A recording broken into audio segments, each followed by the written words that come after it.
langue anglaise, ILM, 6 à Lambogny, près de la station TMI. FIM FM 95.3, Newsmag, le magazine du décryptage de l'actualité de la semaine en langue anglaise. Newsmag avec Ousmane Kamara, Aïssatou Diallo et Mamadou Ribari.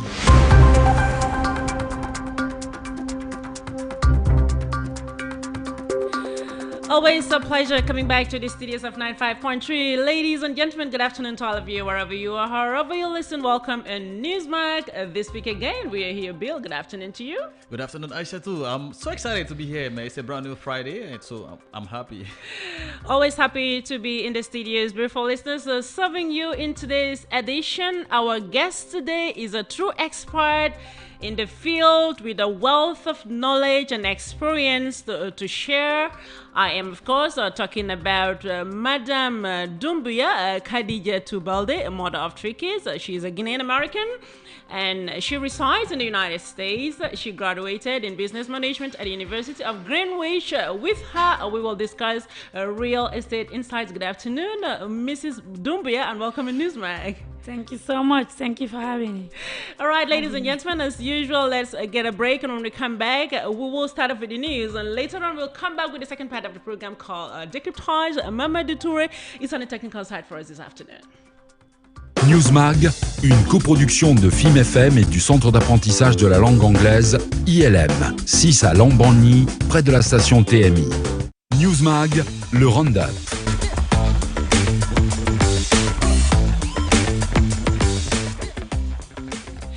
Newsmag, the roundup. Bill, the headlines. Exactly, Aisha too. Colonel Mamadi Doumbouya promulgated the 2023 supplementary budget law. In a decree broadcast on national television on Thursday, October 5, 2023, the president of the Guinean transition made the supplementary budget law. This year, Guinea has revised its growth rate up to 5.3% compared to 4.1% in the 2023 budget law. Expenditures are estimated at over 37 trillion Guinea francs, while revenues are estimated at over 29 trillion GNF. Exactly, Aisha too. In other ways, we have this sad story, a funeral of Caliph of Futa, what Colonel Doumbouya's envoy said about El Haj Bano in Peter. The president of the transition, Colonel Mamadi Doumbouya, sent a strong delegation to Peter to participate in the funeral of the General Caliph of Futa, El Haj Mamadouba, who passed away on October 2, 2023. Led by the president of the National Transition Council, Dansa Kuruma, the delegation included several ministers, including Morikonde, Ousmane Gawal Diallo, Bashir Diallo, Mamadou Pete Diallo, and El Haj Karamako Jawara, among others. After the funeral prayer at the Grand Mosque of Peter, the head of the delegation explained the significance of the presence of the transition authorities in Peter. Dr. Dansa Kuruma praised the qualities of El Haj Bano, whom Colonel Mamadi Doumbouya considered, he said, as his spiritual father. El Haj Mamadou Bano passed away at the age of 87, and his funeral saw a strong turnout on Thursday, October 5, 2023 in Peter, and he was buried in his hometown. Furthermore, government and labor union pathways with no progress towards a worker strike in Guinea. The lines did not move again on Thursday, October 5, 2023, during the ongoing negotiations between the government and the employers on one side and the labor union on the other side. The parties separated without any concessions on either side of the table, and faced with a deadlock in negotiations, the unions say they are shocked. They have called for a general assembly on Tuesday, October 10, 2023, at the Labor Exchange. And following the negotiations, Abdoulaye Bori, president of the Negotiating Commission on the labor union side, expressed a disappointment on behalf of the working class. We still get more stories right here. Callum Conakry, the building of the treasure caught fire. A fire broke out on the morning of Wednesday, October 4, 2023, in the premises of the Director General of the Treasury in the Callum Commune. It was the correction room for the state's internal accounting system that was affected, and there was more fear than harm because the main server was not affected, said Minister of Economy and Finance Musa Sise. And before this, the Secretary General of the Presidency, General Amara Kamara, the Minister of Justice, Alphonse Charles Wright, and the Minister of Economy and Finance were already present shortly after the start of the incident. Therefore, clear for the trial of Damaro and Co. postponed until October 9th. Expected this Thursday, October 5, 2023, before the Court for the Repression of economic and financial offenses. The resumption of the trial of the former president of the National Assembly, Amadou Damaro Camara and co. Was adjourned until October 9, 2023 due to the unavailability of one of the assessors. Amadou Damaro Camara ultimately did not come to the hearing, but his co-defendants were present. Zainab Camara, Michel Kamano, and Jean Sunsheng have also responded. They are accused by the Guinean state of embezzlement. They are accused by the Guinean state of embezzlement of public funds amounting to 15 billion Guinea francs, illicit enrichment, money laundering, corruption in the public and private sector, illegal taking of interest, and complicity. Now, moving on with some African stories. ECOWAS and the World Food Program launched a program to boost school feeding in West Africa. The Economic Community of West African States, in collaboration with the World Food Program, is initiating an effort to actively involve stakeholders in promoting the advantages of school feeding programs. This initiative, named Investing in Homegrown School Meals to Strengthen Human Capital, Women's Economic Empowerment, and Contribute to Economic Development, is a joint program designed to enhance the economic prosperity of nations within the West African sub-region. The International Monetary Fund validates initial phases of 3.5 billion assistance program for Côte d'Ivoire. The International Monetary Fund has confirmed the successful validation of the initial phase of the assistance program for Côte d'Ivoire, and this milestone paves the way for this disbursement of a substantial sum totaling $500 million to the country. Also, UN Security Council and AU Peace and Security meeting opened in Addis Ababa. Since Thursday in Addis Ababa, the peace and security bodies of the UN and the African Union have been discussing the financing of peacekeeping operations carried out under the aegis of the Pan-African Organization on the continent. The member countries of the UN Security Council and the AU Peacekeeping and Security Council are holding their annual meeting on Thursday and Friday in the Ethiopian capital and the headquarters of the African Union. Alternatively, moving on to Uganda, opposition leader arrested upon landing on national airport. The leader of the Uganda's main opposition party, Bobi Wine, was arrested on Thursday on his return to the country. His party secretary general announced Bobi Wine was arrested by agents of the regime as soon as he landed at Etenbe Airport. Former singer Bobi Wine was the main rival of President Yoweri Museveni, who has ruled the East African country since 1986 in the 2021 presidential election. Again, France begins its military withdrawal from Niger. It's D-Day for the French forces in the Sahel. The disengagement of French soldiers from Niger, announced by Emmanuel Macron on September 24, begins this Thursday, October 5. For the army, time is running out since the withdrawal of 1,500 French soldiers must be completed by the end of 2023. The first pack indicates the Army General Staff, the 400 soldiers currently deployed in Oualam along the Malo-Nigerian border, and these soldiers participated in Operation Almao with the Nigerian Armed Forces to secure a Nigerian Liptako. Now, some international stories. At long last, Tupac Shakur murder suspect Dwayne Kefi D. Davis appears in court. Dwayne Kefi D. Davis, a self-described gangster who police and prosecutors say masterminded the shooting to death of Tupac Shakur in Las Vegas in 1996, made his first appearance Wednesday before a Nevada judge. Davis, 60, was arrested Friday during an early morning walk at his home in suburban Henderson. A few hours later, a grand jury indictment was unsealed in Clark County District Court, charging him with murder.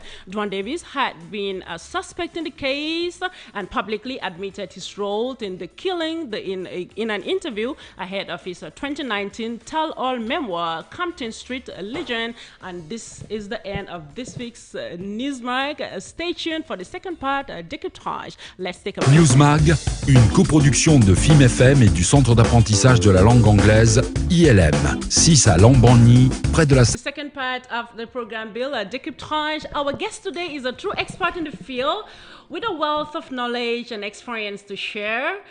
She has not only navigated the highs and lows of the real estate market, but have also helped countless individuals and families find their dream homes, lucrative investment properties, and much more.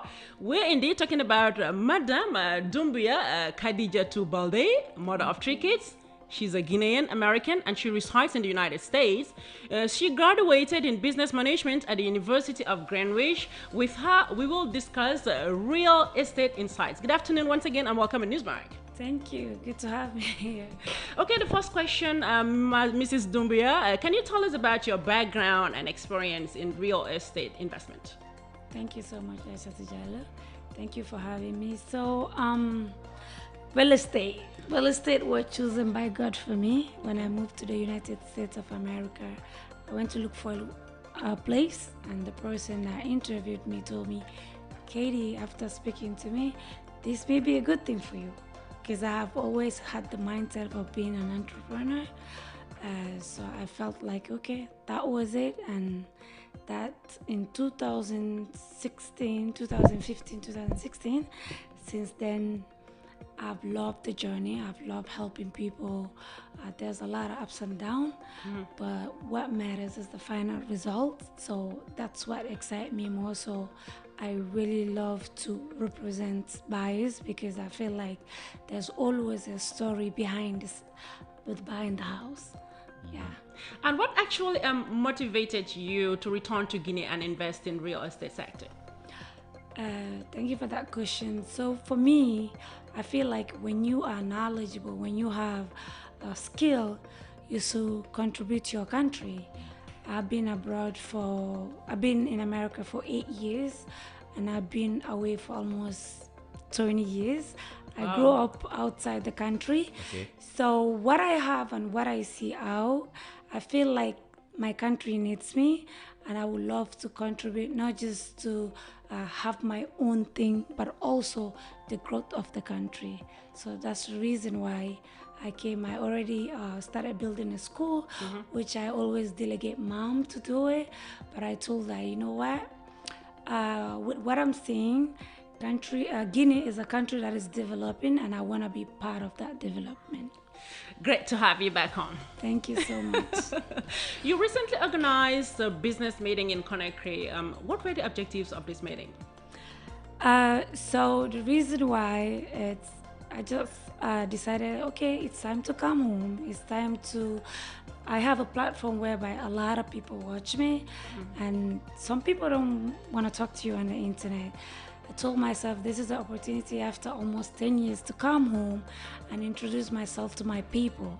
Because, you know, like I always say to me, no matter how much other people celebrate you, it feels good to be celebrated by your community. And I didn't expect to see a lot of people. I couldn't believe I could put together almost 200 people in a room. Wow. And I was able to do it. And my other motive, it's like people to know, okay, it's possible for you to achieve a home ownership back home, in America. But also there is education that we need. Like, we are educated, but a lot of people don't have skill. So I have a skill in finance whereby I want to give it to the youth to be able not just to become independent, because everybody can depend on the government. You know, everybody can sell soap and clothes. Everybody can just finish school and have a store. But what I see in America is that a lot of young people are being successful through digital. So why not come here and help the youth so they can also be able to not just become an entrepreneur, but also help other people become entrepreneurs. And in what context do you do that? In finance, so it's called Forex. Okay. You know, they can learn how to trade Forex. I actually have a basic knowledge. So when COVID started, people were home, right? So that's the time that I was really open to learn about the digital market. When I was buying my house, some of the money came out of that. Okay. I know a lot of people don't really trust it. It's things that a lot of government don't approve it because you don't see the money and it's happening. I also learned how to buy actions, like, which is, you know, when you buy Apple, they have shares of Apple. So I was actually buying actual stock until recently, when I was expecting my last born. There was this guy that I was watching, which is most of people don't trust, like seeing someone on the internet and just trust them. So I see him always talk about, oh, you know, how he make money online. And I'm the kind of person, I really want to be part of my kid growth. You know, I want to really give them freedom.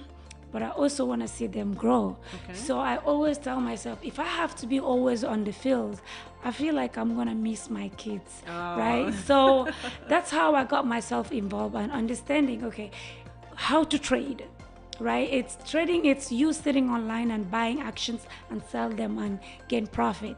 It's just like how they do e-commerce, buying products. You go to China, you buy and sell. So you can do the same thing online, but this is kind of different. Okay. So you can buy a share, an action, sell it, make a profit of $100, $200. So I just see myself when I gave birth through C-section. So I get bored and I called the guy. I told him I want to learn. So from that bed of my hospital giving birth, that's when I started trading. Wow. Yeah. And you started with how much? So it depends. You can start with $500, but the thing is with trading, you can start with $50. You can buy cheap stock. You can buy. There's some even $1, right? Okay. So I know where am I right now? Not a lot of people really have the money, the capability, but I feel like when you have it in your heart, in your head, it is possible to make it happen. So that's the reason why I really love the concept of being home and making money. And a lot of people are educated, but we don't put our education to actions. Okay. It's not just having the knowledge, but what about having a skill? And that's what we don't have here. So hopefully I can contribute to the youth to learn that there is a way after school you can form yourself and even form other people, because that's what they do in America. Not everybody has a job, right? But a lot of people make a lot of money through the internet. Through the internet, Bill. Yeah, we're going to start making that. Indeed. Mrs. Doumbia, can someone be in Guinea and buy a property in the United States, or someone live in the United States without papers and buy a property there? Kindly explain this. Thank you. So it is actually possible. A lot of people visit America on visa.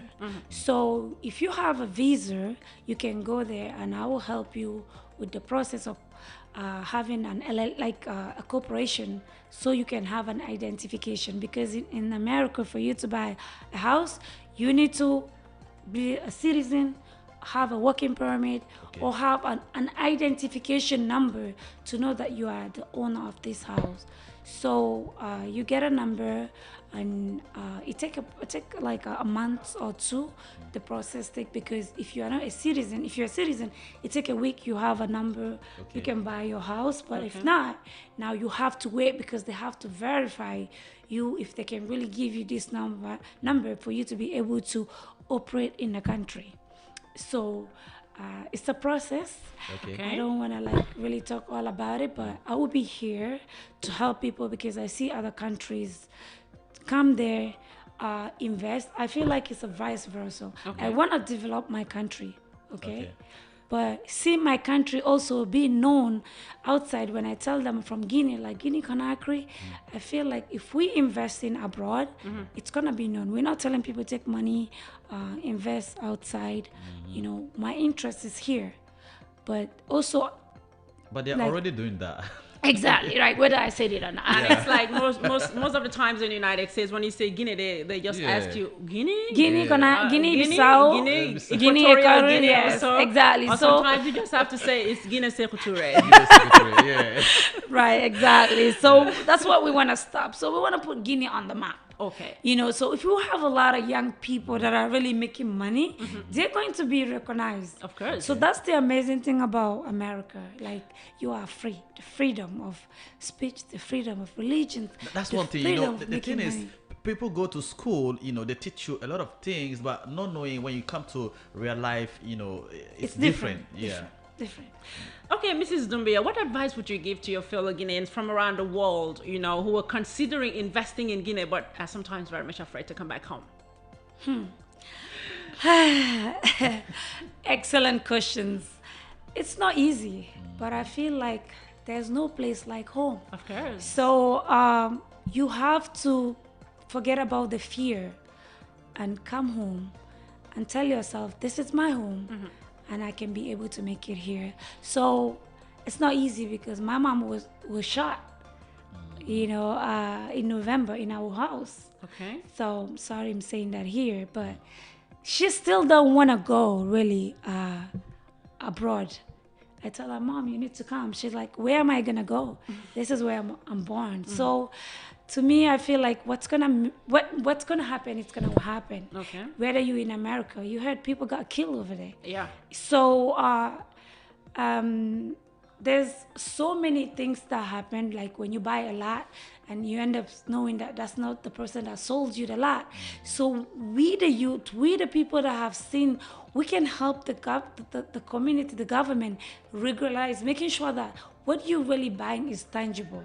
And for me, I feel like that was something as well I want to contribute, because making money abroad is not easy. It's cold over there. It's not like here, right? Like people wake up early in the morning, have kids, put their kids to daycare. But then when they make all this money and they bring it over here, when they tell you a project is 5,000 and they spend 2,000, the other 3,000 to put in their pocket. So I want to be a person that will really stop that.